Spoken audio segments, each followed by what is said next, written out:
Antoine Bueno. Merci d'avoir accepté cette interview. Avec Anne Beaufumé et Jérôme Bondu, nous venons de publier un livre intitulé « La plus grande révolution de toute l'histoire de l'humanité ». Alors, pourquoi ce livre et pourquoi cette interview? Donc, on vit un monde plein d'incertitudes actuellement. On entend parler d'énormément de nouvelles technologies, que ce soit les biotechnologies, nanotechnologies, les métavers, mais également l'intelligence artificielle. De nouveaux équilibres géopolitiques se mettent en place et les gens ont beaucoup de mal à se retrouver dans ce monde un peu complexe. Donc, nous sommes trois spécialistes de la veille économique, technologique et sociologique. Et on a voulu donner, à travers ce livre, des clés pour décrypter un peu les bouleversements que nous vivons aujourd'hui. Et pour rendre ces questions vivantes, nous avons décidé, au travers d'interviews d'experts comme vous, de faire des focus particuliers sur certains thèmes, comme le prolongement du livre. Donc, Antoine Bueno, est-ce que vous pouvez vous présenter en quelques mots? Oui, alors très brièvement, d'abord, merci pour cette invitation et bravo pour votre initiative et la générosité avec laquelle vous voulez donner des clés aux gens. Je m'appelle effectivement Antoine Bueno, je suis auteur, en particulier auteur d'essais, encore plus en particulier d'essais relatifs à la prospective et encore plus en particulier auteur dernièrement d'un livre qui s'appelle Futur, notre avenir de A à Z, qui est sorti aux éditions Flammarion en 2020 et qui a été réédité en 2021 et qui est une sorte de dictionnaire du futur, et je prépare un autre livre là prochainement, toujours sur la prospective, après en avoir publié encore un autre avant Futur. Donc voilà, mon truc, c'est vraiment la prospective et c'est aussi le métier que j'exerce au Sénat en tant que conseiller sur les questions relatives à la prospective de manière générale et en particulier par le suivi de la Commission du développement durable et des questions technologiques auprès de la Commission de la culture. Donc, grosse activité effectivement en ce moment. Alors, première question, avant toute chose, on a volontairement mis un titre assez particulier qui est la plus grande révolution de toute l'histoire de l'humanité. Par rapport à ce titre, j'ai envie de vous demander, est-ce qu'on peut revenir un petit peu sur les grandes révolutions de l'histoire que nous avons vécues et en quoi cette révolution actuelle pourrait être la plus grande de tous les temps? Oui, alors vous avez tout à fait raison d'employer le conditionnel parce que effectivement, il y a une potentialité d'assister à une révolution technologique, et je pense que quand vous parlez de révolution technologique, vous visez la révolution NBIC, c'est-à-dire nanotechnologie, biotechnologie, intelligence artificielle, sciences cognitives, un ensemble de champs qui est extrêmement hétéroclite, qui est extrêmement vaste, mais qui est en même temps transverse, c'est-à-dire des révolutions qui se nourrissent les unes des autres. Évidemment, grâce à l'intelligence artificielle, on peut mieux comprendre le génome, grâce au génome, on peut mieux comprendre plein de choses, etc. etc. Bon, effectivement, on est en plein dans un mouvement technologique, un mouvement scientifique qui nous interroge en fait, qui nous impose presque de prendre du recul à la fois sur le présent, mais aussi sur notre histoire passée, et de se dire que, vous employez le conditionnel, peut-être que oui, là, on est à un moment donné, à un moment de grande bifurcation, comme il y en a eu d'autres dans l'histoire de l'humanité. Alors, est-ce que ce mouvement de bifurcation-là va être différent des précédents? C'est possible. On ne peut pas évidemment en être sûr parce que pour le dire, il faudra du temps et il faut toujours du recul pour pouvoir être catégorique, mais c'est une éventualité. Alors, les grandes révolutions précédentes, on les connaît quand même. Évidemment, ce qu'on a appelé la révolution cognitive, c'est-à-dire un changement dont on ne connaît pas exactement les causes dans le câblage du cerveau humain qui a conduit à très rapidement lui permettre d'élaborer des outils, de sortir de son périmètre géographique et en gros de se lancer à la conquête du monde. Les très grandes révolutions, c'est évidemment la maîtrise, on parle de révolution technologique, technique et technologique, la confection des outils, la maîtrise du feu, évidemment l'écriture, c'est quelque chose qui change absolument tout. Est-ce qu'on peut dire, par exemple, c'est là que ça devient amusant de mettre les choses en perspective, est-ce qu'on peut dire que la révolution NBIC est une plus grande révolution que l'invention de l'écriture? Difficile à dire, c'est difficile à dire, mais on peut les mettre en parallèle. à condition de voir ce que recouvre cette révolution NBIC. Je vais y revenir il y a un instant. Donc, l'invention de l'écriture, évidemment l'agriculture. L'agriculture, d'un point de vue, c'est une technologie, l'agriculture. Hein. Il a bien fallu la mettre au point et ça change absolument tout. Allez, on continue de balayer le champ historique. Évidemment, l'imprimerie. L'imprimerie, ça nous fait totalement changer de civilisation. Est-ce qu'aujourd'hui, la découverte du génome et la découverte de CRISPR-Cas9, c'est-à-dire une technique qui nous permet de modifier le génome à peu près comme on veut pour faire toutes les manipulations qu'on veut, est-ce que c'est plus ou moins important que Gutenberg et l'imprimerie? Je ne sais pas. Ça, c'est vraiment le temps et le recul qui nous permettront de le dire. Mais peut-être, après tout, peut-être, c'est tout à fait possible. Dernièrement, évidemment, toutes les révolutions liées à la révolution industrielle, alors là, ce n'est pas la peine de rentrer trop dans les détails, mais bien sûr, la maîtrise de la vapeur. La vapeur qui avait été découverte, dont la force avait été découverte par Héron d'Alexandrie au 1er siècle de notre ère, qui aurait pu être maîtrisée à cette époque-là si la société, avec des grands si, vous savez, on peut être Paris en bouteille et on peut faire plein d'uchronies, c'est-à-dire des bifurcations mentales de l'histoire. Oui, on aurait pu maîtriser le pouvoir, la force de la vapeur dès le 1er siècle, mais ça s'est fait avec Denis Papin au XVIIIe siècle et ça a tout changé. Donc voilà, des révolutions comme ça. Alors aujourd'hui, pourquoi, je vais essayer de justifier votre titre, cette révolution à laquelle on assiste, effectivement, elle pourrait être différente des autres. D'abord, elle pourrait être très, très importante parce que son potentiel de transformation de tout ce qu'on connaît, il est bien compris, il est bien connu, il est évident. Après, pourquoi est-ce que ça pourrait être la plus grande révolution de tous les temps? Là, il pourrait y avoir une différence de nature entre cette révolution et les autres. C'est que si cette révolution-là aboutit, je dis bien si elle aboutit, parce qu'on n'en a absolument aucune certitude. Hein. Aujourd'hui, on a un croisement des chemins, je pense que vous allez un peu m'interroger là-dessus, mais on pourrait tout à fait assister à un arrêt total. Il y a beaucoup de gens qui le pensent, ce sont les collapsologues qui nous disent là, notre mode de développement, notre mode d'être au monde industriel n'est absolument pas durable, donc tôt ou tard, qu'on le veuille, qu'on le pilote ou pas, eh bien, ça va nous être imposé, tout ça va s'arrêter et c'est fini. Donc, cette révolution dont on parle, elle n'aura pas lieu. Si elle a lieu, parce que c'est tout à fait possible, à mon sens, si elle a lieu, oui, elle pourrait être la plus grande révolution de tous les temps, parce que potentiellement, elle pourrait faire sortir l'humanité de sa condition humaine, c'est-à-dire de sa condition biologique. Vous savez, là, je parle comme un transhumaniste, hein, c'est le rêve des transhumanistes, mais ce n'est pas qu'un rêve, c'est-à-dire que c'est aussi à l'agenda technologique et scientifique actuel, et c'est d'autant moins un rêve que les fameux transhumanistes, ou plutôt ceux qui sont influencés, inspirés par les transhumanistes, aujourd'hui, ce sont des tycoons, des maniaques qui ont énormément de capitaux, énormément de moyens et qui ont donc le pouvoir, dans une certaine mesure, de faire advenir leurs rêves.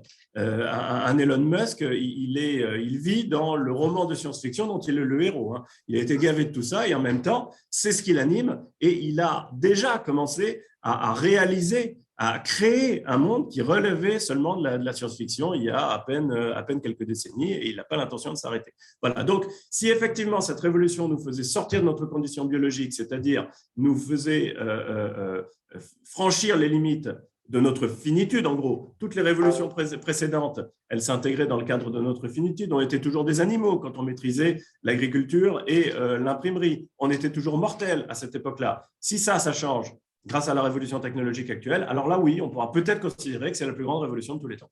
Quelles sont, après cette longue introduction, mais extrêmement intéressante… Pardonnez-moi. Non, pas de problème. Quels peuvent être les scénarios de bascule? Donc, on a évoqué le fait de sortir de sa condition biologique. Est-ce qu'il y a d'autres conditions? Est-ce qu'il y a d'autres bascules possibles? Alors, quand on fait de la prospective, on fait à la fois de la continuité et de la bascule.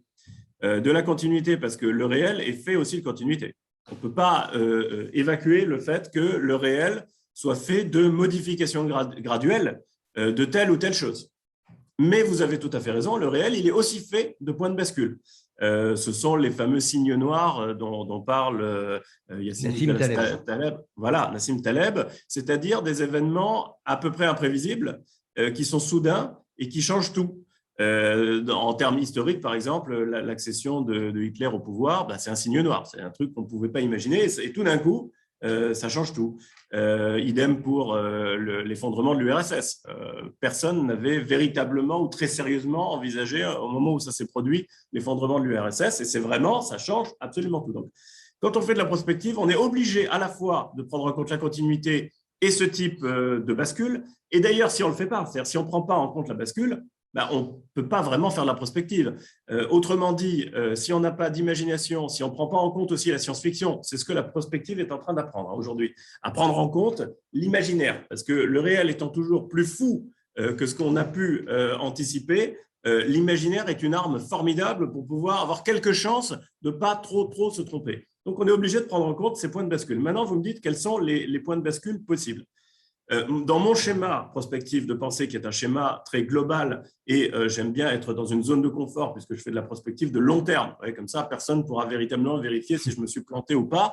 C'est beaucoup plus pratique, alors que si j'essaye de prédire le cours du baril ou la croissance mondiale l'année prochaine, je vais avoir beaucoup plus de difficultés. Mais à long terme, on peut se lancer. Paradoxalement, on peut peut-être même avoir plus de chances de ne pas trop se tromper à long terme qu'à moyen ou court terme. C'est un peu paradoxal, mais c'est comme ça. Donc moi, je vois 3 grands scénarios que je rattache à des grands personnages mythologiques. Le premier scénario, c'est Janus. Alors là, c'est vraiment un scénario de la continuité, mais de l'exaspération des tendances actuelles, c'est-à-dire le scénario d'un monde qui est extrêmement contrasté. Janus, pourquoi? Parce que c'est un dieu à 2 faces. Et donc là, on aurait un monde à 2 faces.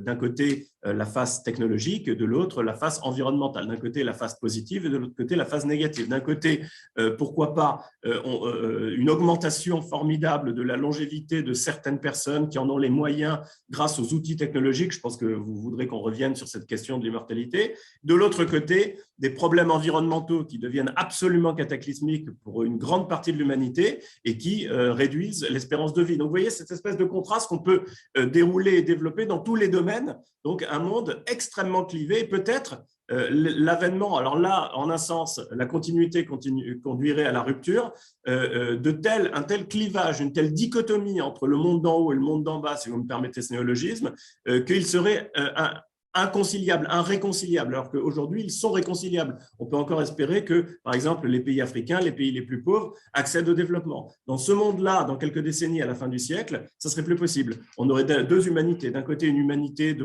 quasi-dieux immortels, et de l'autre côté, une humanité trop humaine, d'humains plongés dans l'ignorance, la misère, que sais-je encore. Donc ça, c'est possible. Voilà, un scénario de continuité, Janus, qui conduit à cette forme de rupture-là. Après, les 2 autres grands scénarios de rupture, c'est le scénario transhumaniste de l'épiphanie technologique, c'est-à-dire de la singularité, et de l'autre côté, le scénario collapsologue de l'effondrement. Alors là, évidemment, dans les 2 cas, c'est une rupture fondamentale. Le scénario de l'effondrement, pas la peine d'épiloguer, c'est une rupture parce que le système industriel s'arrête. Et donc, on n'a plus de croissance économique, c'est fini. Et notre monde s'effondre, comme c'est mis en scène dans des films très connus comme Mad Max. Mais en fait, il y en a plein d'autres. Il y a une petite série, je ne sais pas si vous l'avez vu, qui s'appelle Effondrement, tout simplement, ou L'Effondrement, qui est en libre accès sur YouTube, qui est formidable, qui montre du jour au lendemain comment ça pourrait se passer si tout d'un coup, nous ne recevions plus la béquille du système industriel. Voilà, alors donc là, tout s'arrête, c'est une rupture fabuleuse. On va juste expliquer quand même ce que c'est la singularité. Oui. Voilà, parce que c'est important qu'on en parle. Justement, c'est une bascule vers une IA forte, on va dire. Est-ce que ça vous semble réaliste et à quelle échéance? Alors là, vous voulez qu'on fasse un focus sur le scénario. Le scénario de l'effondrement, c'était le scénario Icare, pour revenir à ma métaphore mythologique. Donc, c'est l'humanité qui se vole trop près du soleil, qui se prend pour un dieu et qui finit par chuter. Le scénario de Prométhée, c'est celui dont vous voulez qu'on parle, qui est celui du transhumanisme et qui s'appuie sur un certain nombre de choses, pas seulement l'IA forte, mais je suis d'accord, l'IA forte, c'est vraiment central, quoi. Alors déjà, on va expliquer ce que c'est qu'une IA forte. Évidemment, instinctivement, on peut le supposer, c'est en opposition à une IA faible. C'est très simple, l'IA faible, c'est celle qui force notre admiration aujourd'hui, c'est celle de notre smartphone, c'est-à-dire les intelligences artificielles actuelles, qui sont des algorithmes extrêmement sophistiqués, mais qui sont en même temps bêtes comme cochons. C'est-à-dire qu'une IA faible, elle est faite pour faire quelque chose de précis. Mais si on essaye de lui faire autre chose, elle est incapable de le faire. Autrement dit, le logiciel le plus formidable, le plus intelligent, qui bat tous les champions du monde aux échecs, si on essaye de lui faire jouer au morpion, il n'y arrive pas et un enfant de 4 ans peut le battre. Donc, c'est une intelligence qui est formidable, en fait, on a raison d'être admiratif face à elle. Même une calculette, on a raison d'être admiratif face à elle. Comment une calculette fait pour calculer 243 000 multiplié par 723 742, j'en sais rien. Ça dépasse notre entendement, pourtant c'est possible et pourtant c'est très bête. Une intelligence artificielle forte, c'est une intelligence artificielle qui a la capacité cognitive d'un cerveau humain et au-delà, c'est-à-dire qui est capable de performances cognitives égales ou supérieures à celles de notre cerveau.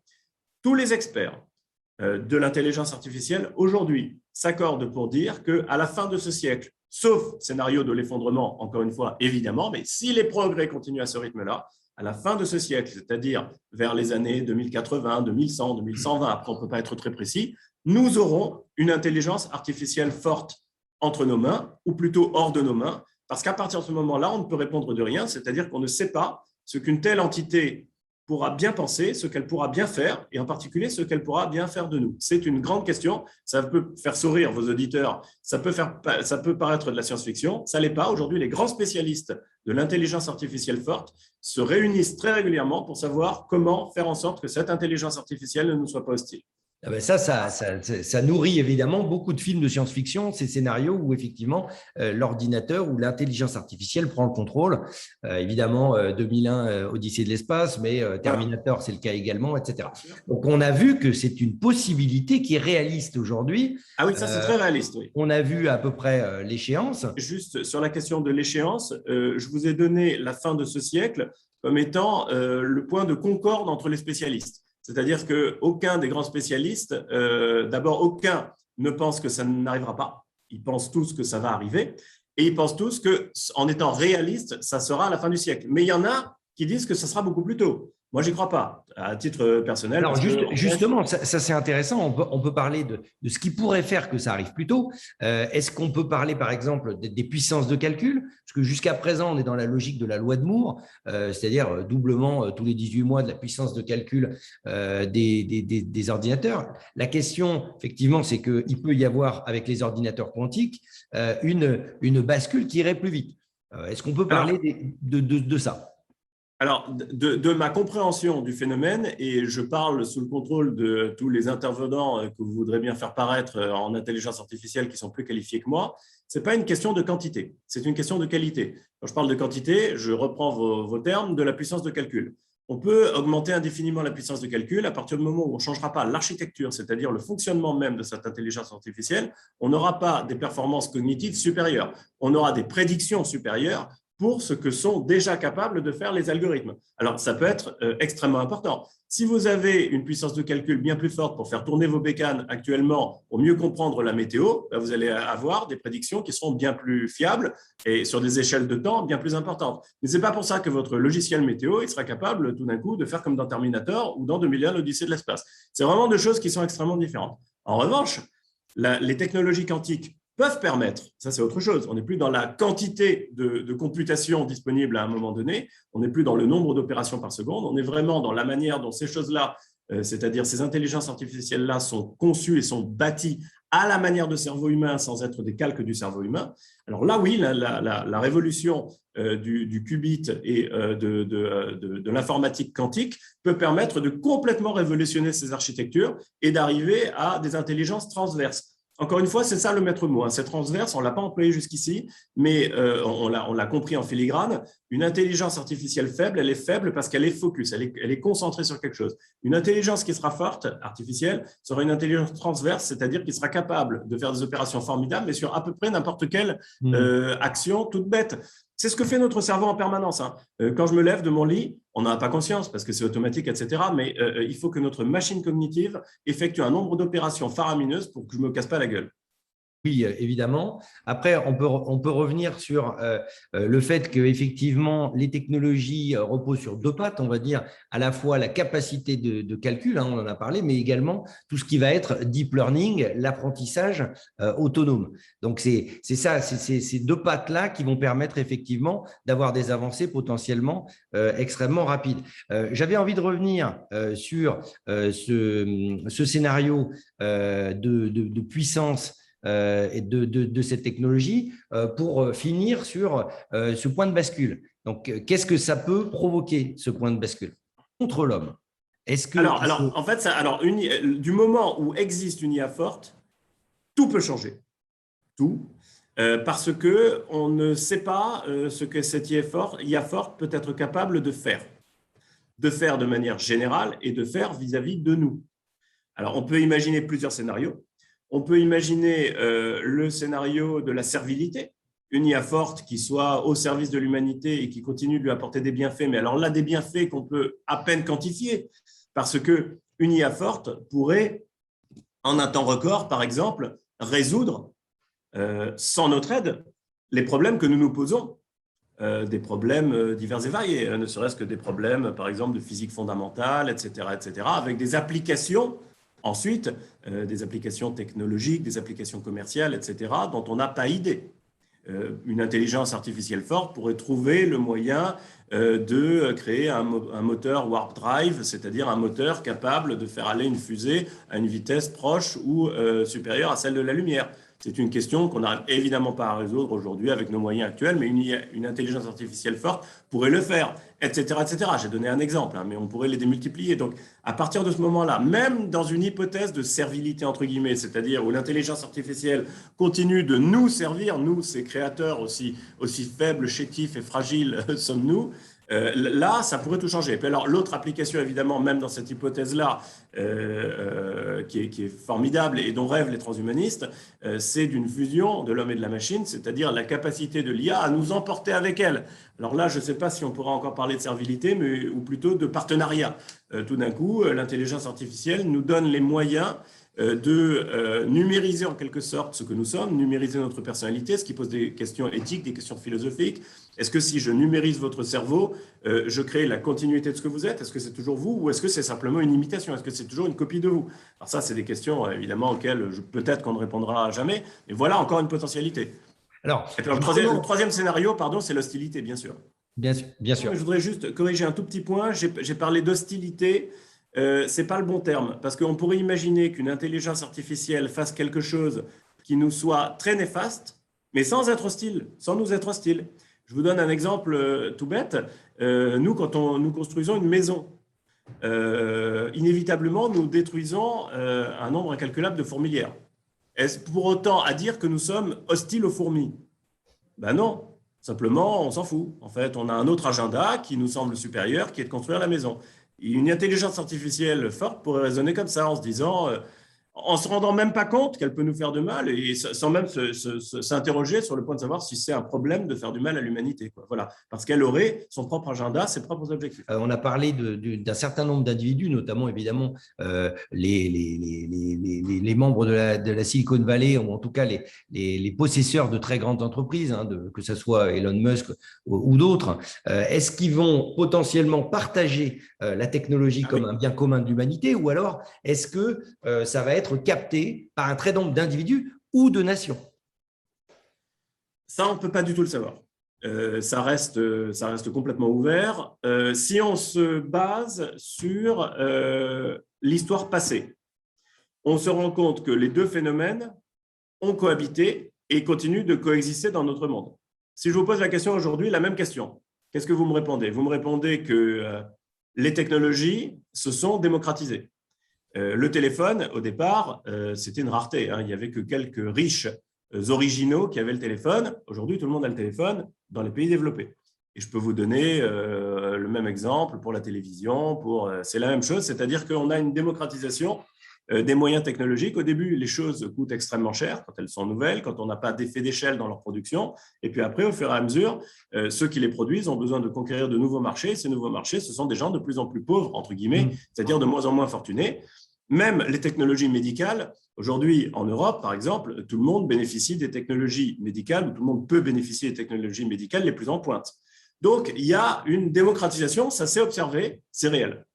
D'un autre côté, parallèlement à ça, on a quand même, et comme on l'écrit dans le livre, la puissance technologique est un facteur de rapport de force entre États, et on le voit notamment, évidemment, avec le nucléaire. Donc, c'est aussi cette autre lecture de la technologie, donc la logique de la démocratisation d'une part, effectivement, que vous l'avez évoqué, mais il y a également de l'autre côté, effectivement, cette réflexion sur la logique de capter la technologie pour en faire un instrument de rapport de force ou d'avantage personnel par rapport aux autres. Oui, donc là, du coup, c'est ce que je voulais dire sur le fait que la technologie est aussi captée aujourd'hui. Dans une certaine mesure, elle est captée. Évidemment, les pays les plus riches sont ceux qui sont les plus avancés technologiquement. Donc, il y a une captation géographique, une captation géopolitique. Et puis, au sein même d'une nation, ceux qui ont la maîtrise de l'outil technologique sont aussi ceux qui ont le plus d'argent, qui ont le plus de pouvoir, le plus de moyens, etc. Donc, on voit dans le monde actuel les deux phénomènes à l'œuvre. Maintenant, si votre question c'est, et elle est pertinente, elle mérite d'être posée, est-ce que demain, un phénomène va prendre le pas sur l'autre? Est-ce qu'on va avoir plus de démocratisation de la technologie ou est-ce qu'au contraire, on va avoir une accaparation beaucoup plus forte et de technologies beaucoup plus puissantes qui peuvent conduire, et c'est ce qu'on disait au départ, au scénario Janus? C'est tout à fait possible. C'est ça, les différents scénarios qui ont été posés. Le scénario Janus, c'est le scénario d'une captation. Une captation qui est irréparable. C'est-à-dire que c'est l'aboutissement, les gens ne le savent pas trop ça en général, mais ils connaissent Stargate. On connaît Stargate, vous voyez, cette espèce de délire. Moi, je trouve ça assez mauvais, Stargate, comme œuvre de science-fiction, mais intellectuellement, c'est intéressant. Dans Stargate, vous avez des dieux et vous avez des esclaves égyptiens. Le scénario, quand on essaye de le creuser un peu, c'est ça. C'est des humains qui ont pris la technologie, qui l'ont conservée, qui sont devenus des dieux quand les autres ont sombré dans l'oubli, l'ignorance, l'obscurantisme, etc., etc. C'est tout à fait possible. Maintenant, ce futur-là, il nous appartient encore de l'écrire. Et je pense que la variable d'ajustement, ça va être l'environnement. Si vous avez une catastrophe environnementale, une catastrophe en particulier climatique, suffisamment forte pour interdire le développement aux pays qui sont en train de se développer et aux pays les plus pauvres aujourd'hui, mais pas suffisamment forte pour condamner la croissance économique, vous aurez ce scénario Janus d'une captation par une partie de l'humanité de choses qui les rendront différents du reste. Vous parliez de l'accaparation de la technologie par une minorité. La question du revenu universel est clé pour ça. Moi, je suis très hostile au revenu universel parce que justement, l'idée qui est sous-tendue par le revenu universel, c'est d'ailleurs qui est très soutenu par les patrons des GAFAM, les transhumanistes, etc., c'est on garde la technologie, donc c'est nous qui gérons le monde, et puis on vous donne un revenu universel qui vous permet ensuite de vous abîmer dans les mondes virtuels, éventuellement, si on arrive à les mettre au point, c'est-à-dire du pain et des jeux. Mais vous avez là, vraiment, grâce au revenu universel, d'un côté les actifs et de l'autre les passifs. Donc c'est extrêmement dangereux. Si on arrive à ce genre de société, et en particulier à ce genre de mesures économiques, là, on peut vraiment avoir une dualisation du monde qui serait pérenne. Alors, c'est intéressant qu'on parle effectivement du changement climatique, notamment par rapport à la question de l'énergie. On a parlé de l'IA. Il y a un deuxième élément extrêmement important aujourd'hui, c'est les problématiques énergétiques. Et notamment, j'avais envie qu'on parle de la robotique. Parce que la robotique, donc ma question c'est, la robotique va-t-elle envahir notre quotidien avec ces deux éléments qui permettent potentiellement un déploiement extrêmement fort de la robotique qui va être à la fois la capacité d'avoir de l'énergie, voire d'avoir de l'énergie limitée et d'avoir cette capacité avec l'intelligence artificielle, forte ou faible d'ailleurs, qui permet effectivement que la robotique nous permette ou en tout cas envahissent notre quotidien. On a vu les robots domestiques, évidemment, arriver ces dernières années. Est-ce qu'on va vers une robotique beaucoup plus envahissant nos vies, avec des robots personnels, etc. Alors, la robotique, si la question c'est est-ce que demain, on va avoir des robots tels qu'on se les figure, par exemple dans Star Wars ou d'autres œuvres comme Terminator, etc., c'est-à-dire des robots qui vont être des esclaves tout autour de nous, c'est possible. Mais j'y crois pas des masses. Alors, pourquoi c'est possible? Parce que la robotique a été la belle endormie, en fait, des dernières décennies en termes technologiques, de la même manière que l'espace. Si vous voyez les romans de science-fiction des années 50, ils nous projettent tous en l'an 2000 dans un monde où on serait entouré de robots fort sympathiques, fort serviables, et qui nous enverraient sur la Lune, Mars et au-delà. Force est de reconnaître que ce n'est pas le cas du tout. Alors maintenant, en revanche, depuis peu, il y a eu un vrai réveil de l'espace et de la robotique, mais on parle de la robotique, avec des sociétés comme Boston Electronics, Boston Dynamics, pardon. Voilà, et je ne sais pas si vous avez vu les pastilles qu'ils postent sur Internet des capacités de leurs robots, c'est tout à fait impressionnant. C'est-à-dire que là, on arrive effectivement à des robots qui ont des capacités motrices, on n'arrivait pas à faire ça du tout jusqu'ici, qui commencent à être comparables à celles des organismes biologiques, à celles en particulier du corps humain.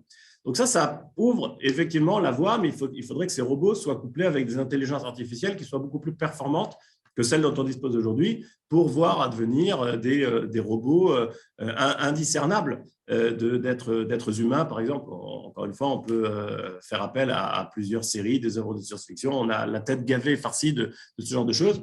Donc, c'est possible, mais c'est, à mon avis, pas l'avenir le plus immédiat et le plus évident de la robotique. En revanche, la robotique comme adjuvant du corps humain, ça, c'est de plus en plus réel, c'est de plus en plus fort, et ça risque d'advenir dans un laps de temps extrêmement court. Je m'explique, c'est une forme cyborg. Voilà, c'est l'artificialisation du corps humain, voire les exosquelettes, c'est-à-dire le fait d'adjoindre au corps humain un corps robotique qui permette d'augmenter ses capacités. Ça, c'est déjà possible, on n'est plus dans la science-fiction et ça se développe énormément. Et c'est un des éléments, la biomécatronique, c'est son nom savant, qui va peut-être nous permettre d'accéder à l'immortalité d'ailleurs. Alors justement, la robotique, on parle de la robotique personnelle qui pourrait aider potentiellement effectivement les gens d'un certain âge à porter des choses ou à aider à relever, hein, on le voit dans ces usages-là. Après, on le voit beaucoup évidemment la robotique dans les usines aujourd'hui, et notamment, et c'est le quotidien des usines, voire des usines qui ne sont quasiment que des robots industriels. Justement, est-ce que vous pensez à un scénario où la robotique permettrait de quasiment ne plus travailler, puisque l'ensemble des tâches seraient effectuées par des robots? Alors, et encore une fois, il y a quand même la logique de l'énergie derrière qu'il faudrait pour alimenter effectivement tout le système. Oui, alors c'est vraiment deux questions et je propose de ne pas complètement les mélanger parce que la question de l'énergie, elle est tellement clé. En fait, la question de l'énergie, elle est à la base des trois scénarios. Autrement dit, si demain, on manque d'énergie, c'est l'effondrement. Et c'est tout à fait possible parce qu'il va nous falloir relever un défi colossal qui est de remplacer des énergies fossiles par autre chose, cette autre chose étant principalement de l'électricité. L'électricité, en termes énergétiques, il faut le dire clairement, hein, c'est beaucoup moins bien que le pétrole. Le pétrole, c'est formidable. On le dit peut-être pas assez, les gens l'ont peut-être pas beaucoup en tête, mais le pétrole, c'est une énergie extraordinaire en termes strictement énergétiques. C'est donc pas du tout un hasard si notre civilisation s'est fondée sur le pétrole. C'était parfaitement rationnel. Aujourd'hui, il va falloir la quitter. Et on ne sait pas, personne ne peut le dire, si un système énergétique bas carbone entièrement rebouclé sur l'électricité pourrait nous permettre de produire assez d'énergie pour continuer à avoir de la croissance, donc continuer à avoir un système industriel tel que celui que nous connaissons. En gros, c'est une sorte de pari. C'est le pari du siècle, du millénaire, voire de l'histoire de l'humanité. Mais on ne peut pas répondre à cette question. Moi, j'ai tendance à répondre que oui, potentiellement, un système bas carbone peut avoir un taux de retour énergétique, c'est ça le terme, en fait, l'indicateur le plus pertinent, un taux de retour énergétique suffisant. Mais il y a beaucoup de gens qui disent le contraire. Donc, voilà le très grand débat du jour. Ça, c'est pour l'énergie. Ensuite, vous vouliez parler plus spécifiquement du travail, l'avenir du travail. Alors ça, c'est très intéressant. Et la question, on peut la poser simplement, c'est est-ce que demain, il y aura encore du travail? Est-ce qu'il y aura encore du travail pour des humains? Est-ce que c'est les machines qui feront, ou bien est-ce que c'est les machines qui feront tout? Alors, cette question, elle a été posée par un institut américain à des milliers de spécialistes du marché du travail et de la technologie. Et je vous le donne en mille. Qu'est-ce qu'ils ont répondu, ces gens-là? Je vous pose la question. Aucune idée. C'est très simple. Ils ont répondu à 50% oui, à 50% non. Quand vous avez des milliers d'experts qui, sur une question comme ça, répondent à 50% oui, 50% non, ça veut dire une chose très simple, ça veut dire qu'on n'en sait rien. On n'en sait rien pourquoi? Parce que vous avez deux choses qui sont concurrentes. D'un côté, vous avez une dynamique qui n'a jamais été enrayée jusqu'ici, schumpeterienne, pour employer un mot barbare, de l'économiste Schumpeter, qui consiste à observer que la technologie détruit des emplois, mais elle en crée toujours plus parallèlement. Ça peut continuer. Ça peut continuer encore quelques décennies. C'est ce que je pense. Et vous avez d'un autre côté l'idée qu'au bout d'un moment, tout le système économique sera bouclé sur de l'artificiel. Et ça, c'est possible aussi. Ça va devenir possible dans un avenir indéterminé. Donc, ma réponse à cette question, c'est qu'il y aura sans doute encore très certainement du travail pour l'homme pendant l'essentiel, la plus grosse majorité de ce siècle, parce qu'il y aura beaucoup de pain sur la planche et qu'il n'y aura plus de travail le jour où nous aurons de l'intelligence artificielle forte, mais à mon avis, ce n'est pas demain la veille, et des robots polyvalents. Et ça non plus, ce n'est pas demain la veille. En revanche, à la fin de ce siècle, quand il y aura des intelligences artificielles fortes et des robots polyvalents, je ne vois vraiment pas comment le travail tel que nous le concevons aujourd'hui pourrait encore exister. Merci Antoine Bueno pour toutes ces réponses. J'ai envie de vous poser une dernière question qui est un peu la projection que l'on peut faire au travers des autres. C'est quels conseils pourriez-vous donner aux digital natives et éventuellement d'ailleurs aux autres? À mon avis, ils baignent là-dedans, en fait. Ils baignent dans ce monde-là de manière beaucoup plus naturelle que moi, par exemple. Bref. J'ai néanmoins 2 filles, donc je peux essayer de voir ce que je pourrais leur dire, leur donner comme conseil. Ben, il y a 2 choses. Premièrement, c'est le futur immédiat, c'est-à-dire le monde qui va être le leur. C'est un monde, puisqu'on parlait du travail, dans lequel il y aura sans doute encore du travail, mais dans lequel il va falloir être de plus en plus flexible. C'est-à-dire qu'il va falloir partir dans la vie en se disant qu'on fera des choses extrêmement différentes d'un bout à l'autre de sa vie professionnelle. On sera obligé, parce que les choses vont tellement vite et changent tellement rapidement qu'on doit se mettre à l'esprit que probablement on n'aura pas, comme c'était le cas avant, une activité et une seule. Ensuite, il va y avoir des choses extrêmement importantes à faire en matière environnementale, parce que là, on n'a pas énormément parlé, mais on est suspendu à cette épée de Damoclès-là. On n'est pas sûr, c'est l'objet de mon prochain livre, on n'est pas sûr que la promesse de progrès, la promesse de croissance, de technologie, de science, etc., elle soit tenue encore dans les décennies à venir, parce que la dégradation environnementale, les atteintes, notre empreinte environnementale sont telles que à un moment donné, il peut y avoir un retour de bâton extrêmement violent, extrêmement fort. Donc, si je peux me permettre de donner un conseil, c'est peut-être de se lancer dans les sciences qui nous permettront de résoudre ce problème-là, de résoudre ce défi. Il y a énormément de choses à faire, il y a énormément de choses à élaborer. Et évidemment, l'autre pendant de cette révolution dont vous vouliez qu'on parle, c'est la révolution technologique des biotechnologies, de l'intelligence artificielle, etc., où là, il va y avoir énormément de choses à créer, énormément de choses à inventer, notamment pour éviter, si on le souhaite, que notre monde ne devienne pas un monde Janus et que cette technologie ne soit pas accaparée par les uns au détriment des autres. Eh bien, merci Antoine Bueno et à bientôt. Merci à vous, à très bientôt, merci. Au revoir.